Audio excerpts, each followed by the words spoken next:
The S&P 500 daily cloud chart looking back to the beginning of the D wave. Here's the A, B, C, and we're on D wave, up wave A, and D wave, down wave B, and they should be about ready to print.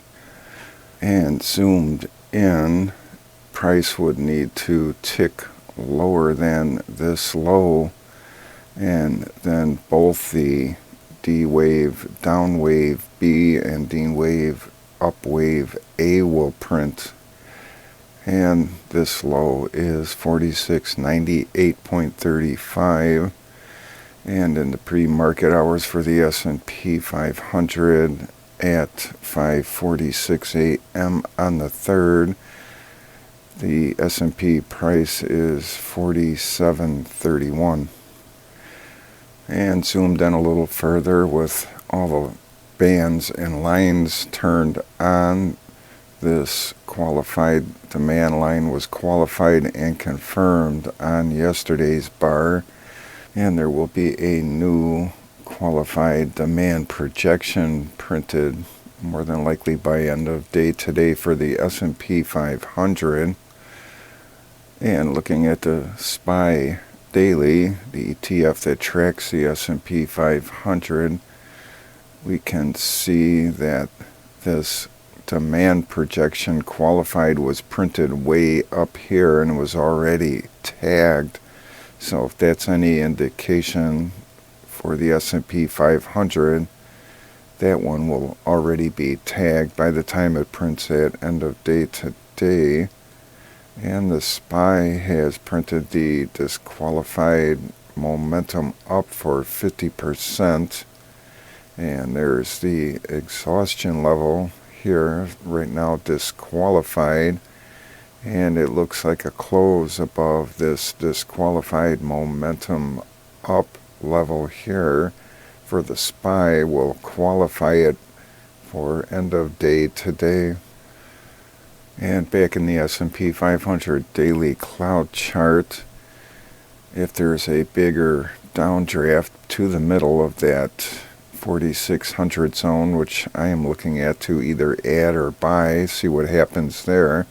There's the disqualified momentum down there that could become qualified with a close below it today, end of day on the 3rd. Same thing with the trend factor down 1, close below that end of day today, and that becomes qualified.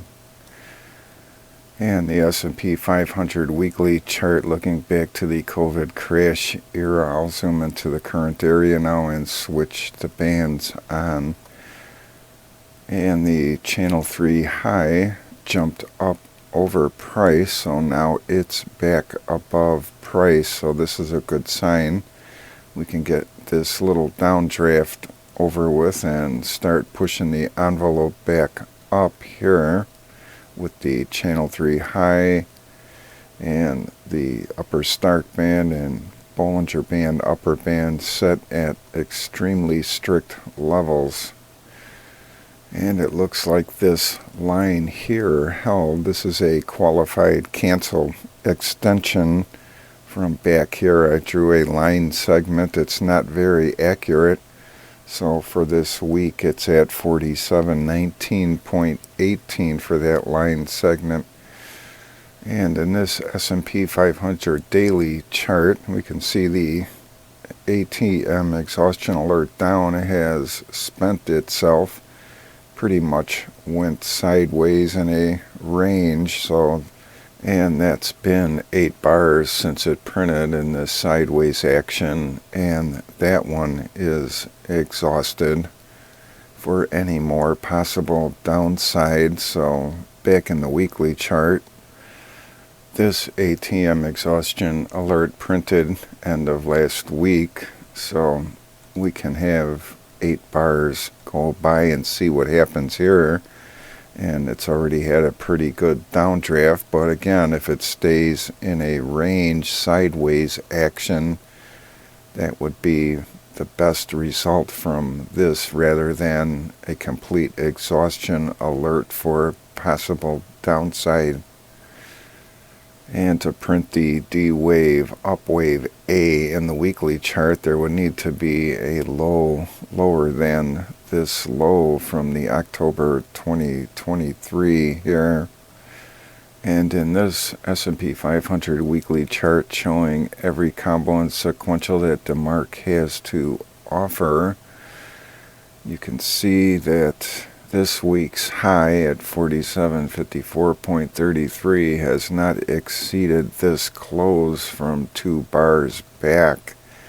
And this close is 4754.63, and this high is 4754.33, so 30 cents off. So if there is a tick higher for this week, higher than this high by 30 cents or so for this close, then the sequential sell count down 13 will print, and more than likely we will be able to keep that for this week. So then every 13 will have printed probably the same thing for this aggressive combo sell count down 12 too.